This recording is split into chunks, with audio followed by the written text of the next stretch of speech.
Want to go far in business and in life? You can't do it alone. The secret is expanding your network of personal relationships, building friendships, connecting on an intimate level, away from the office, over a coffee or cocktail.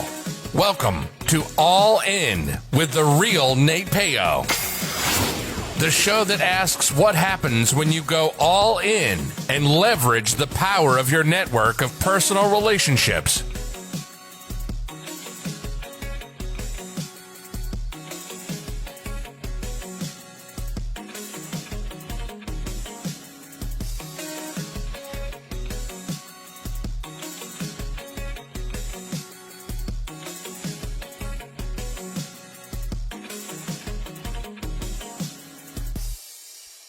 Hello, welcome again to the All In podcast with Nate Peo. Of course, I am your host, Nate Peo.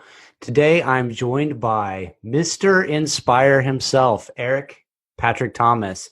Eric is a Flint, Michigan native entrepreneur with a passion about changing the way people view disabilities. This passion came after a fateful night in 1997 when Eric suffered a spinal cord injury that paralyzed him from the neck down. Throughout his journey, Eric has used his experience to empower others for resilience and change for people with barriers. So he's got a ton more. I'm going to let him speak on that. Welcome to the show, Eric. Thank you for coming in.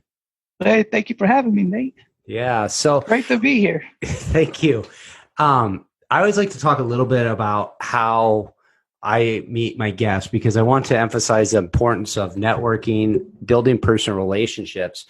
And we share a common person. Her name's Sharon Falke, and she shares a lot of commonality in the podcast world of places I've been guests on, and then the guests she's brought to me, and vice versa. And I think I guess the word you describe her, she's like a podcast publicist of some sort, but she just brings cool people into your lives. Says, hey, I know somebody. I think they got an amazing story. I think you might get enjoy having them on your show. They're going to tell a story, and that's how I met Eric. So I think that just is a testament to you never know who you're going to meet and who's going to introduce you to somebody that's going to come into your life, and you don't know where that relationship itself is going to be. So I'm super excited to have you on, Eric, and hear a little bit about your story. So we were talking. I do want to get to the part, let's, hear about, what you have going on with, like how you ended up with the spinal cord injury. But right before we were talking, and started recording, you were discussing that you're a rapper and you have a pretty popular song out now. And I was like, hey, are we going to talk about that a little bit? And what's kind of going on in your life?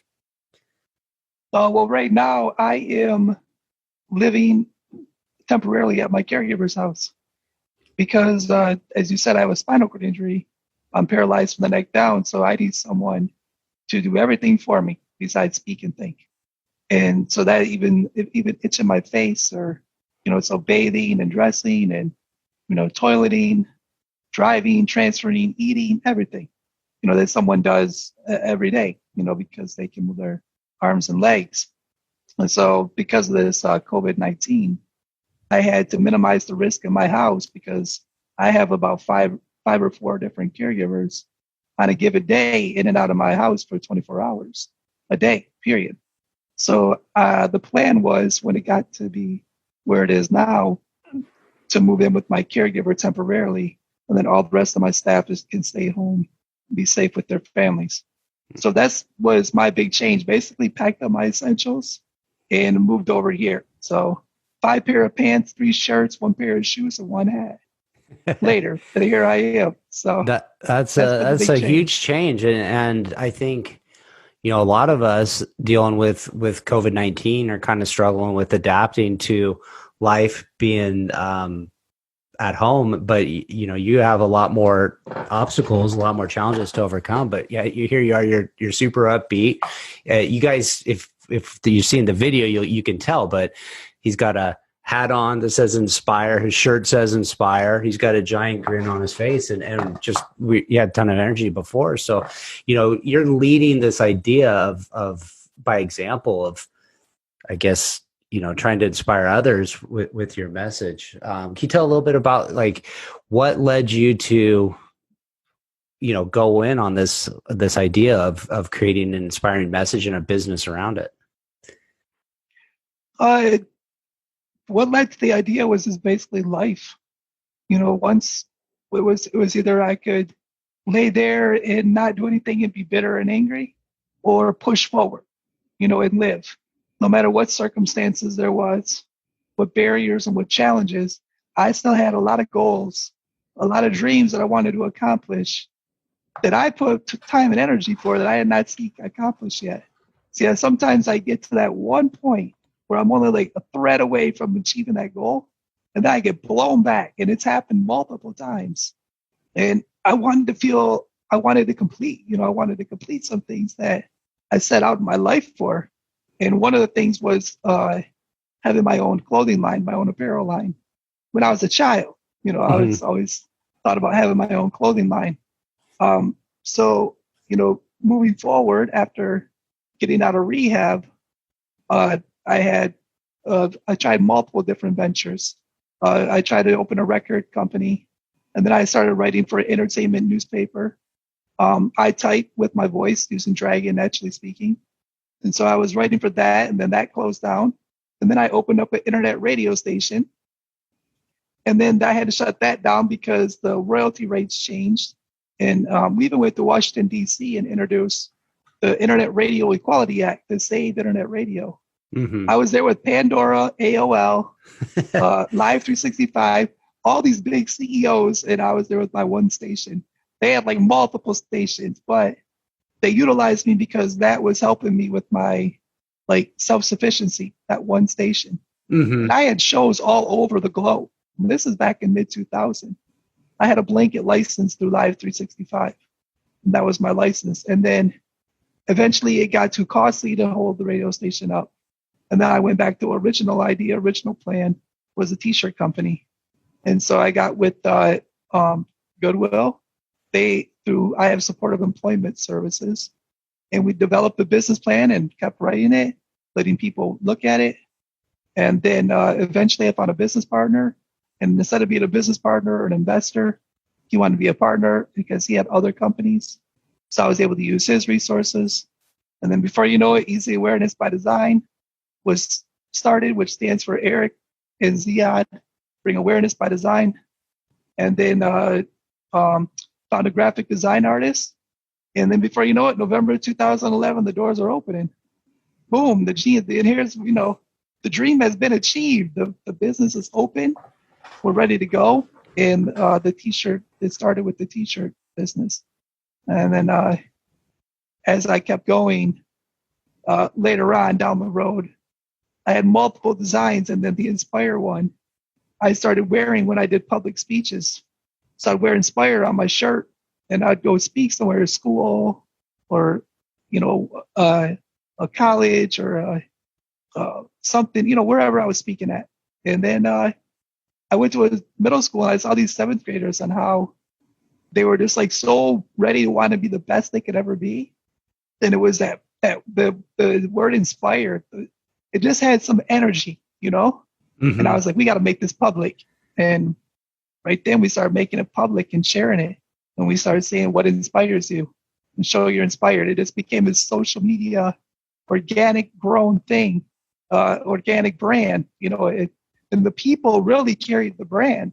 They always say I'm the brand, the face of the brand, but the people, everybody out there that started supporting, wearing Inspire, showing they're inspired, it just took off. It was beautiful. Well, how could you not put a hat on your head or wear a shirt that says Inspire and not be cognizant of your actions throughout the day of what you're doing? If you wore a happy shirt, could you wear a happy shirt if you're in a bad mood? I don't know. It just feels like it's going to set the tone.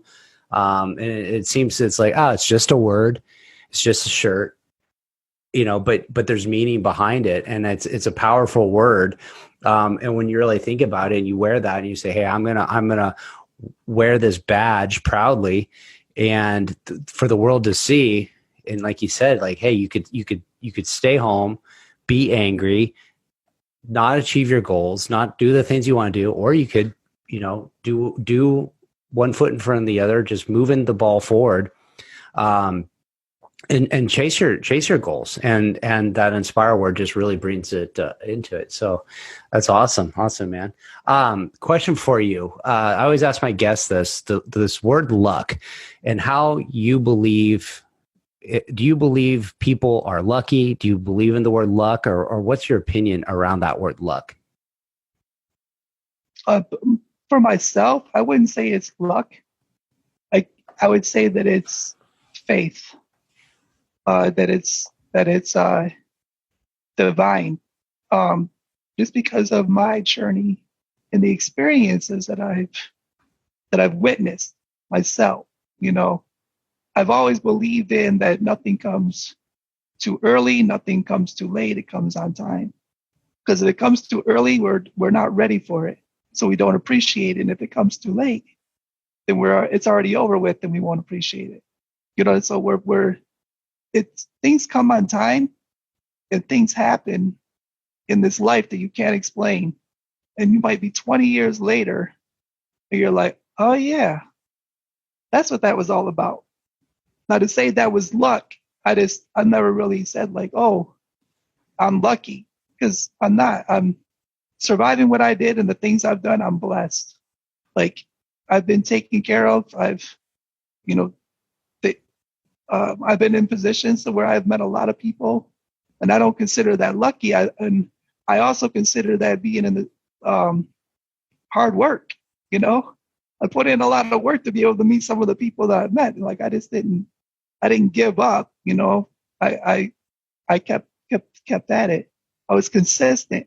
And I set goals and small goals and put out targets. And so it's not to say, but I mean, I guess, have I ever said those words before? Probably in my lifetime.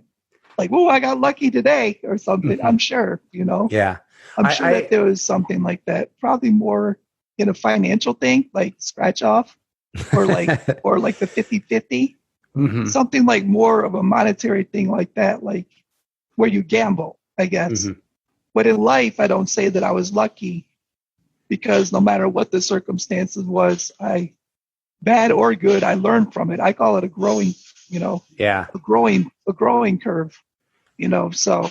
I like the part. There's two things that really struck me with what you said is the word blessed, is, the blessings from hard work. Like, nobody sees the work you do behind the scenes, the effort it takes to go and meet the people you meet, or be in the places to meet people, or, to start up a radio, internet radio, which, even though you had to shut it down, this goes back to your, like, hey, these are things that, like, are lessons learned that come to help you out in the future.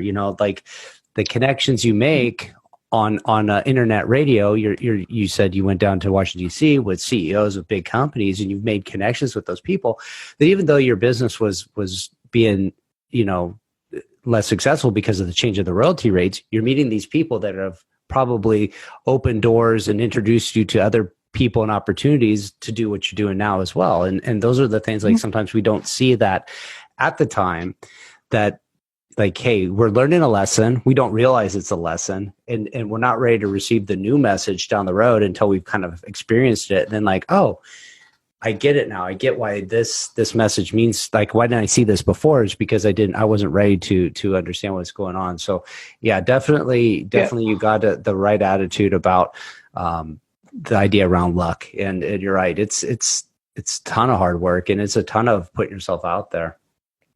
So, and you definitely brought up a good point with meeting, when I went to DC and I met other CEOs, and they opened the doors, starting this business, hit the business plan. I said that I needed to meet Damon John, the owner of Fubu and that's on Shark Tank. And I said that because I'm doing a lifestyle brand with my T-shirts and stuff.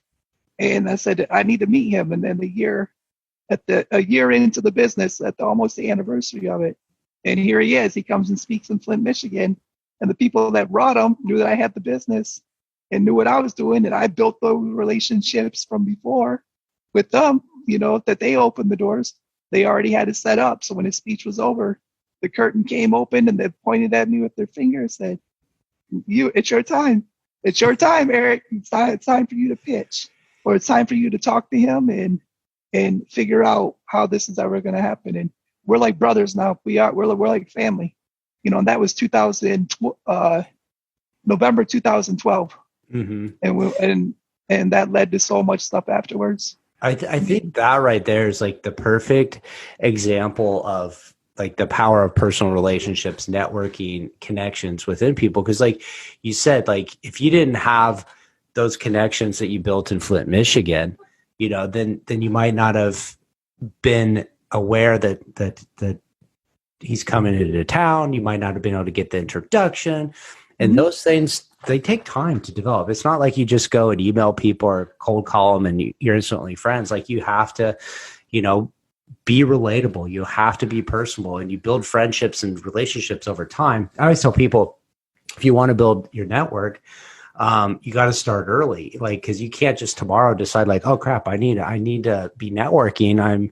I lost my job and I need to chat with people in the industry. It's like, it's too late. Like you got to start this years in advance. So when you do have an ask for people, it's not an ask because you've helped so many other people that it's just like, hey, people are going to return the favor because it's you've become a tight knit group of family, like you said. So yeah, that's an amazing inspiration. So when you're doing, you get a lot of requests to do speeches and stuff like that. What does your kind of like your topic around inspire? Like, what's your message that you give to people?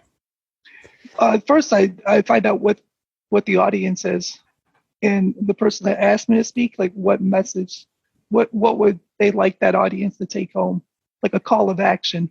So sometimes I could go speak. It might be on the Inspire brand, or it could be about business, or I've spoke on like living life after injury, how to live with barriers. I've spoke on just the whole thing about giving forgiveness, because I know that we didn't talk about how I got paralyzed, but I got shot at a house party, at one of my parties, at my album release party of my hip hop group, and that's I forgave whoever did it, because there is no police investigation, but I had a chaplain or a priest come into my room, my rehab room, and he asked me if I forgive who or whom did it. So that was the big answer was yes. And my life changed from there. Like, you don't even know, like the gates opened up of like, just, you did the right thing or something. That's the only way. The clouds split and the sun shined that on that answer. And I felt it too. And I believe it. And that person that shot me or whoever shot me has never been able to keep me down or keep me from achieving to anything, because I cut that cord and I sailed my ship. That anchor is way back there, and whatever happens. But yeah, I mean that was the big thing. So those are other speeches. So this depends on what it is I ask about. I can speak on a lot of things. So and so that's the kind of thing. But when we talk about inspiration, I want them to be able to be the best that they can be. I want them to bring it out. I want them to take challenges. Like if they ever want to do gardening, build a garden, to go out and build a garden. Like, don't hold back. Go do it. And if you don't say you can, just say how. Go out and figure it out. The how will keep building. The can't will be an assassin. You're destroying it right there. Your dream's done because you said the word can't. Can't destroys it. How builds it. And so that's why I want them to be energized. I want them, when they leave, I want them to be able to go out and also inspire other people, like on what they do. Maybe they're a waitress. They're this super phenomenal waitress, being able to just juggle everything. And the people are like, wow, she's really good. Or he's really good. Whatever it is, just be the best of it. Empower people. And empower them with resilience, and some of the things that you do, make a change in the world. Like maybe you can do some things that you can have an effect in this world, that you can make a really good positive change. Because one person can make a difference. I've I've seen it. I've seen one person make a difference in this world. And I'm like, wow, one person. Because they always say, well, it's only one person, one voice. No, I've seen where one person, one voice has made an impact of change in this world. Yes. And so I love that can't stops you and how built, because you touched on a bit of stuff like that, you can let something hold you back or you can move forward. And you had, getting shot and becoming completely paralyzed is a really devastating idea, a thought to many people, like, hey, how would I recover from that? But you've shown like, hey, my story's not done being written. Like, until I'm dead, like you're going to do whatever it takes to, hey, I want to do something. I'm going to figure out a way to do it.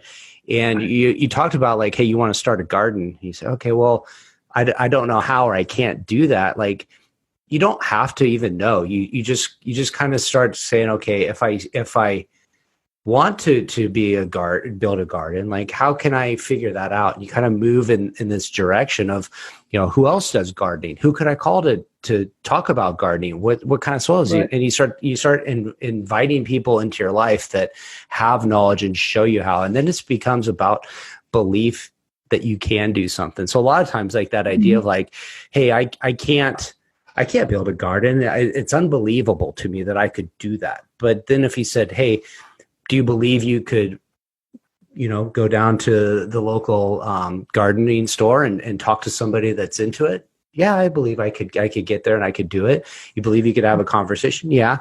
Do you believe you could take some of their advice? Well, I could probably, and so like you start slowly believing that something is possible, and then you can do it. So even when you say, hey, it's just as simple as gardening, or you say, hey, I want to meet Dave and John, or I want to be release my own rap album, like, okay, like start what are the things you can believe in to get you all moving in that path to figure that out? And I think that's another way of saying inspire, because you're showing people yourself that like, hey, I don't know how to do everything, but I'm kind of putting myself out there to figure it out, and if I can do it, you can do it for sure. So right. that's an amazing message to show people, for sure. Cool. So tell me a little bit about your rap album you got coming out, or your album, the song you were talking about. I'm still working on the music project. Back in which is actually my business partner. Back in 2010, March of 2010, I was fundraising for a new wheelchair van, and one of my friends said, "Hey, contact this guy." And he says, it's my cousin. Well, he happened to have a brother that had a spinal cord injury that passed away back in August of 2009 due to the complications of the spinal cord injury. He was paralyzed from the neck down and used a ventilator for him to breathe. Well, his brother, in his legacy, wanted to start this foundation called the D-Man Foundation, which stands for Danny's Miracle Angel Network, because his brother's name was Danny. And his brother liked music, and his other brother is a rapper. And he was always comfortable in wanting to like try and rap when he was in the studio. So the foundation was going to build this barrier-free music therapy recording studio. So people with disabilities, based on like their ability, like maybe they could make music with their mouth, their breath, their eyes.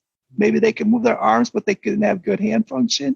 So they could use tap switches, or whatever the assistive technology that we could provide at that studio. People can make music and produce music, and people that go there, they meet with a music therapist and an engineer, and they work on their projects together to achieve clinical goals. And so that's called the D-Man. That's the D-Man Foundation. And so I just happen to be doing music too. So Z was like, hey, you're going to be able to record too. And because he wanted me to be an ambassador to help with this foundation, to be building it. And I was like, yeah, that's right. I can do music again. So then I started recording music again, because for the last 17 years before that, people were like, you're never going to be able to record again because your diaphragm is paralyzed and you're not able to move. Like, there's just a lot of things that they were naysaying. So, And I was like, well, we'll see, you know. And then all of a sudden it came to that opportunity. Here it is. I got a studio, I got engineer, and I got recording time. So I just started working on projects. And of course, I had some writer blocks in my mind at first. So I contacted my friend Kian, and he came over and he was like, E, let's work on this. I want to work with you, man. Let's do this. So we just started writing out things, and he helped me unlock my writer's block from 20 years ago, you know, or 16 years ago at that time. Mm-hmm. So I just started recording, and then 17 years later, after my injury, I was performing for the first time on stage at Suburban Showplace in Novi, Michigan. Huge stage. There's a YouTube video of it too. Was it the best performance? No. But was it awesome? It was so amazing that I actually forgot I was performing. I zoned out because I was so comfortable with my song, you know, being able to know it by lyric, that I could actually perform it and go somewhere else at the same time. Like I had to like wake up myself and say, you know, if you say one word off, you're going to change everything. Like you're performing right now. Wake up, Eric. I'm so comfortable up there. It was just amazing. I like performing. I love performing. You know, when I got shot, I just ended up, I didn't do music at that time, but I ended up performing for a different stage, a different audience. I was still out there speaking and mentoring. It was just a different audience, and a more meaningful actual audience, because I was actually helping people, their quality of life, man. It was, you know, you just never know which way and what journey life takes you. You know, you just got to be adaptable and roll with it and appreciate it. And, you know, and so, yeah, so now I'm just working on my music project.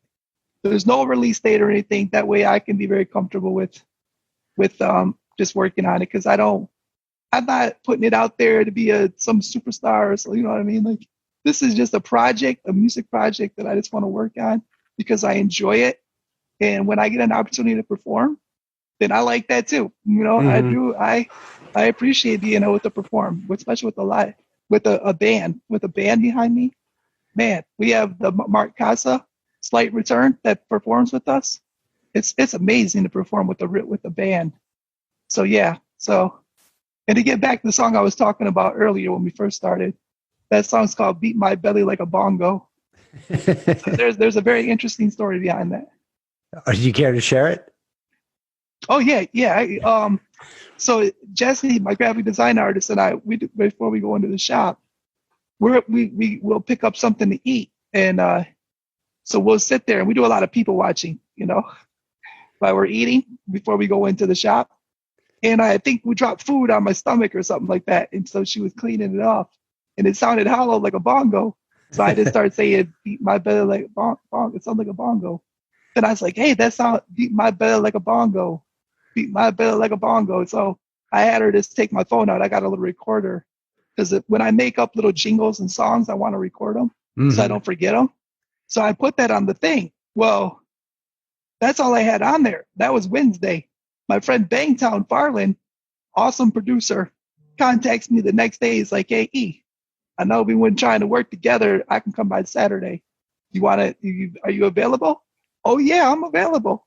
Let's do it." So he came over.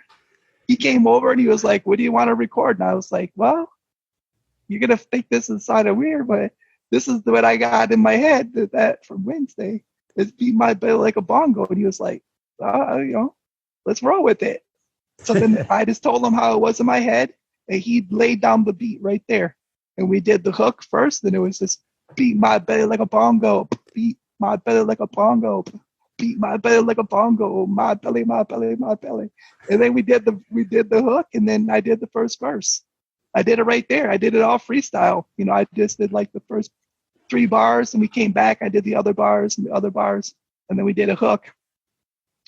And then we left it at that. And then he came back again, and that's when I did the second verse.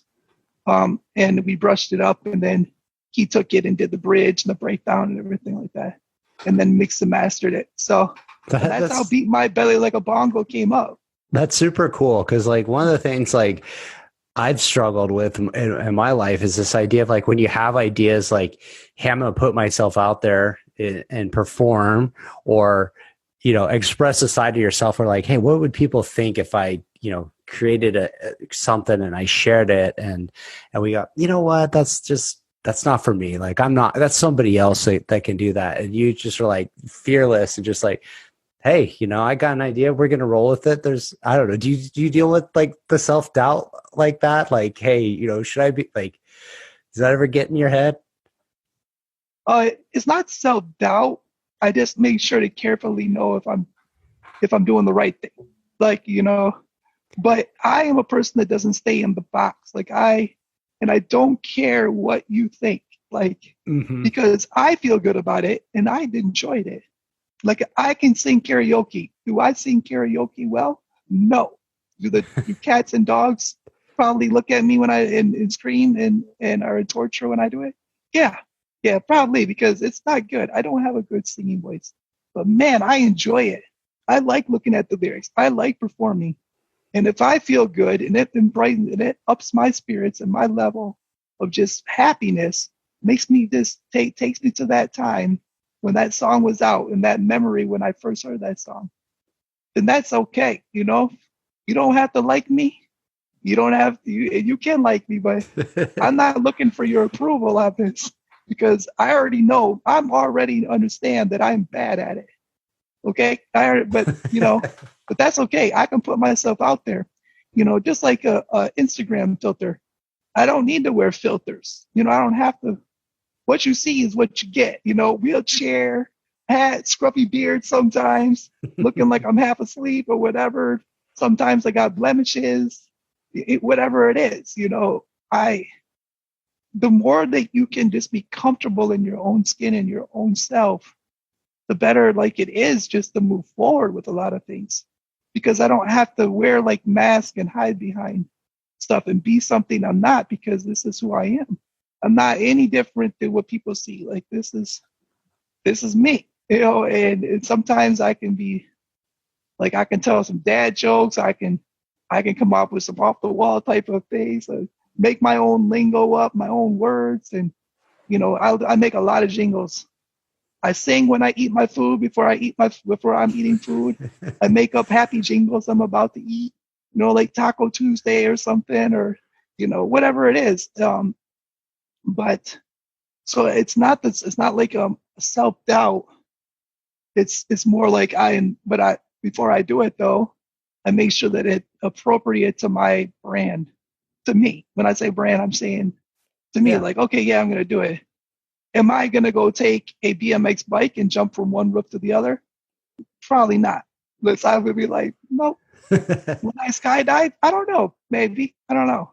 But I was going to skydive, but then when I heard someone skydive that had a spinal cord injury, the landing is the part that wasn't soft, and they broke their femur, and they were out. They had to recover for like 2 or 3 months. I was like, I don't have 2 or 3 months to recover. I got to keep things moving.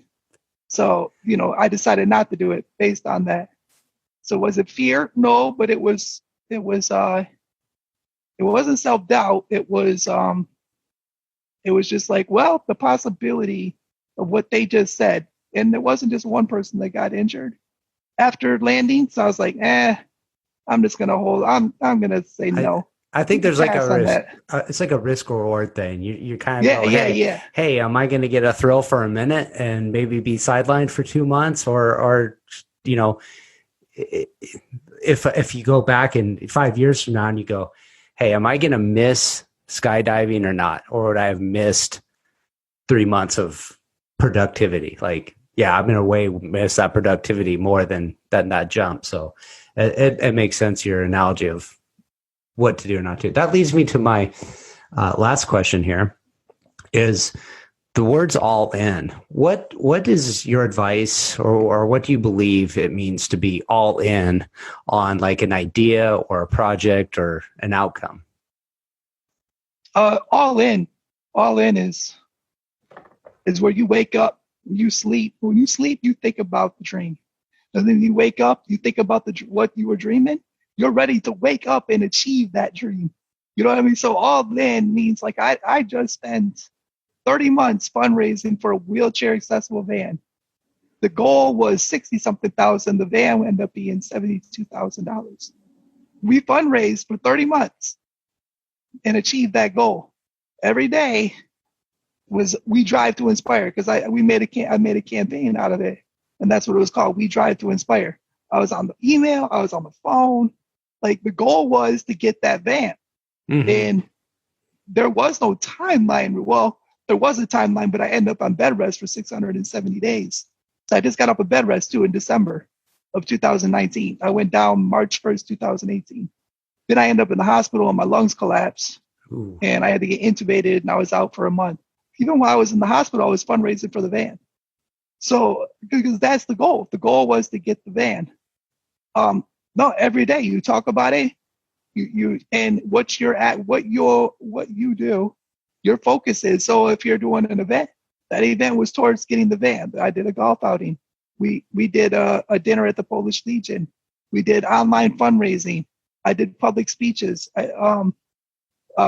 We did everything I did everything possible, and then the team did, because I had a team put together with it. And then of course Damon John joined the team later on, and then he put some people on my team to help me really coordinate that momentum. Because based on what I did already, he was happy. He was impressed by what I did by that time frame. He said, "Hey, I'm not just going to help you look at this proposal. I want to help out." Mm-hmm. So, but every day when I went to sleep, I'd wake up and I'd be like, I tell people, I'd say, "Hey, when I was sleeping, I had a really good idea." People are like, "What do you mean when you were sleeping, you had a good idea?" I was like, "Because I think when I sleep, I write out stuff. When I'm sleeping, I'm contemplating, I'm strategizing. That's how it is. I wake up, yeah, it's all in. It's all in, because that shows you how much you want it too. That shows you how much you want it. Like, if a little bit of barrier is going to stop you, you don't want it. You don't want that goal. If you're going to let anything you got to be like, look, the mountain is here. How am I going to get around this mountain? We're going to go under it. Hold up, we can't go under it because it's all cement down there. Maybe we can go over it. Maybe we can throw some water on it and let that mud dissolve for 30 years or whatever, whatever it is. You know what I'm saying? Like, you got to go all in. I mean, go all force till the wheels fall off. That's what I say. I use the power wheelchair. I say, do it till the wheels fall off.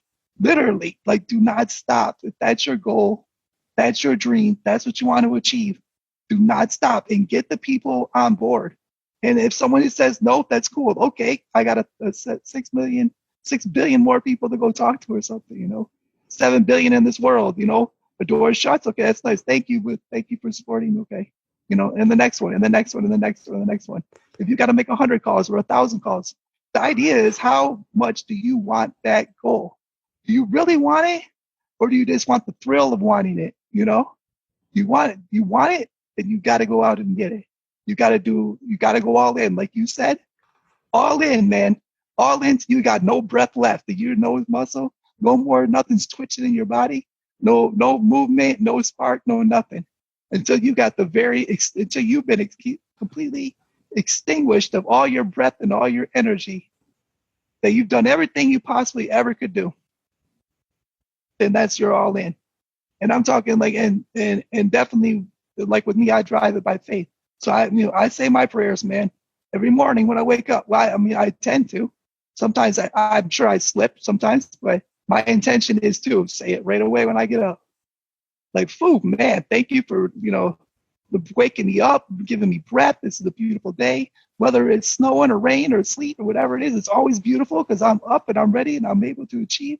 And I'm ready to go after my goal again. I'm able to wake up and be able to go after the goal.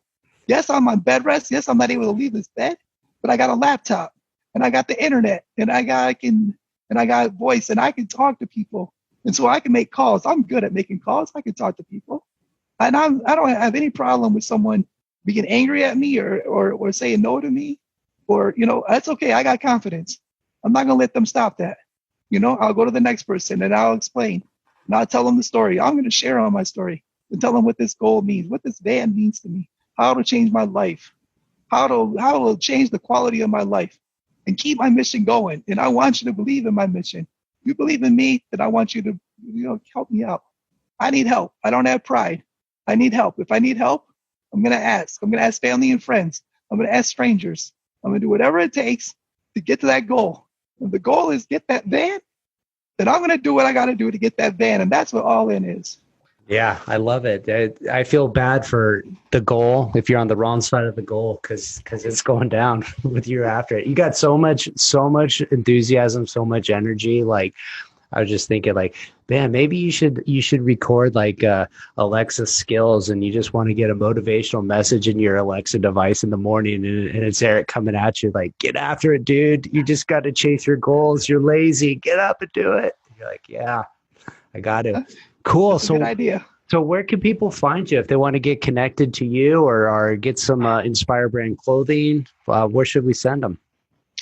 I would Google Eric Patrick Thomas, ERIC, Patrick, PATRICK, Thomas, THOMAS. So Google Eric Patrick Thomas. You'll find multiple videos and links. And then I have a YouTube channel that will show up when you do Eric Patrick Thomas. The other thing is like all my social media is Eric Patrick Thomas, except Twitter. Twitter is Eric P. Thomas.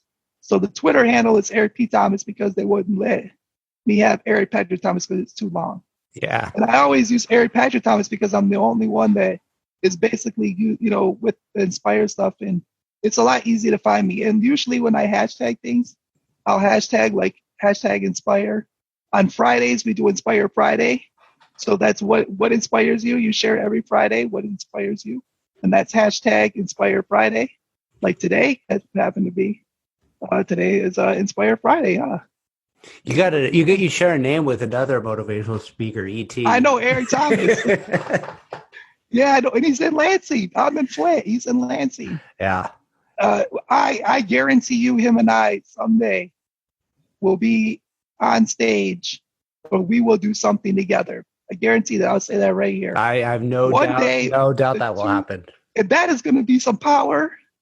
That's going to be some energy because Eric's very energized. Eric is very energized. Like he can move around too. He can get that depth. You know what I mean? He can speak, very loudly, and he can body language is very, that energy of the body language and stuff and the things that he says. So you can imagine the two Erics on stage together. I mean, like, that'd be amazing. It's going to happen. It would be powerful. It's going to happen.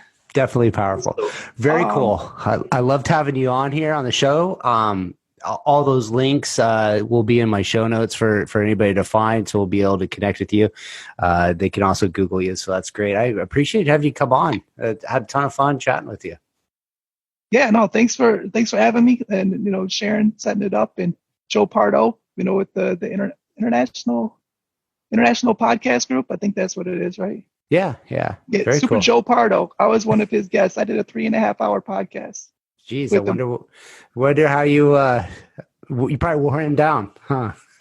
Yeah, I had the record for a while, but somebody just had to up to, I was like, oh man, Joe, we got to do that again.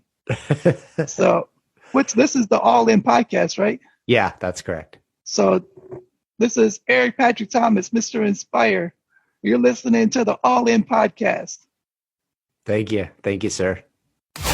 Make sure to visit our website, therealnatepeo.com, where you can subscribe to the show on iTunes, so you'll never miss an episode of All In. While you're at it, if you found value, we'd appreciate a rating on iTunes, or if simply tell 2 friends about the show. Looking to connect? You can find Nate Peo on LinkedIn or Instagram.